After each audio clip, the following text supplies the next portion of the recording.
Hey, it's Mark with Onyx. Today I want to talk about just as a reminder of who we work for, right? You know, when I'm training, I always ask everybody in the class, I say, who do you work for?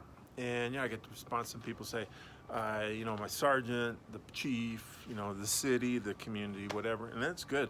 Um, you know, but at the core, we have to remember that what we do, right? Law enforcement, we work for the victim.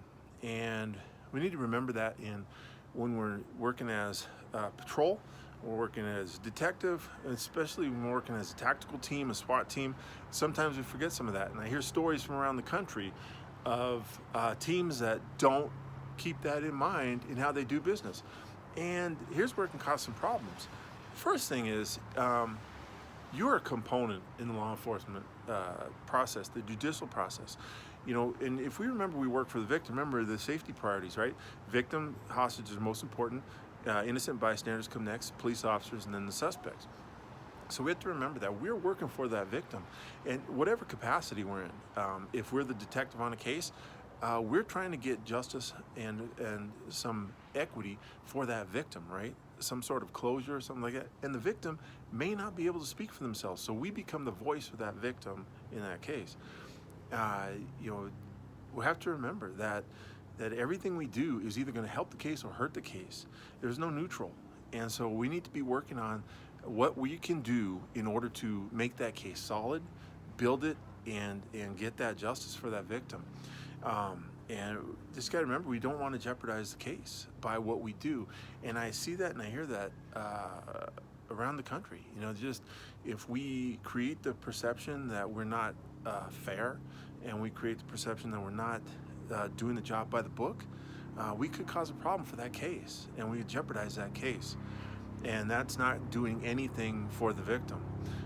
If we falsify evidence and manufacture evidence or falsify testimony, that doesn't help the victim. It doesn't help the case.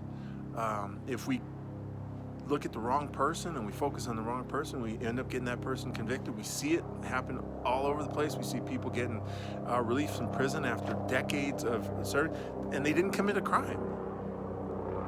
There's no justice served there for that victim.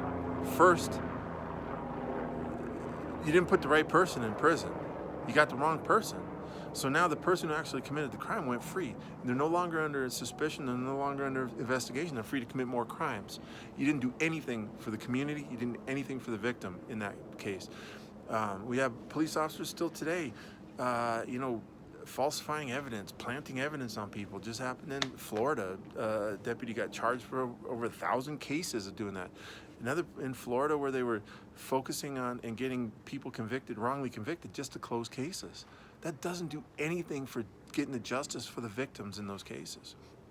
We have to remember when we are working as a tactical team that if you're serving a search warrant, you're there to secure the location for the collection of evidence in that case. If you go in there and you ransack people's houses and you're screaming at the suspects, and you're screaming at the suspects, you're treating them rude, you're yelling at the family and doing all that kind of stuff, you could jeopardize the case because that suspect may have critical information that a detective needs, and now they won't talk to the detective because they're pissed off. You've done nothing to help that case, right? It's not about you. It's not about how tough you are. It's not about how cool you are. It's not about how tight your shirt is. It's about the job that you're going to do, the professional job you do in order to bring about justice for the victim in a case. So, we have to remember that. I see it in training. I see, operators, and they get lost and they get carried away with stuff in training.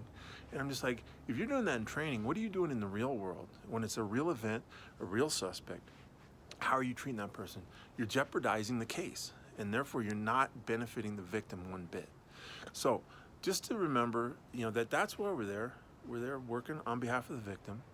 And so we have to remember that all of our actions are either going to hurt or they're going to help the case. And so if you hurt the case, you're doing nothing for that victim. So you want to help the case. Be professional, be complete, be personal and personable. And if it requires you to be polite to a suspect, then be polite to the suspect. Okay? So hey, just a reminder, you know, keep doing things you do, and keep working to improve and get better. And it's all about working for the victim. This is Mark, Onyx Training. Thanks a lot for tuning in.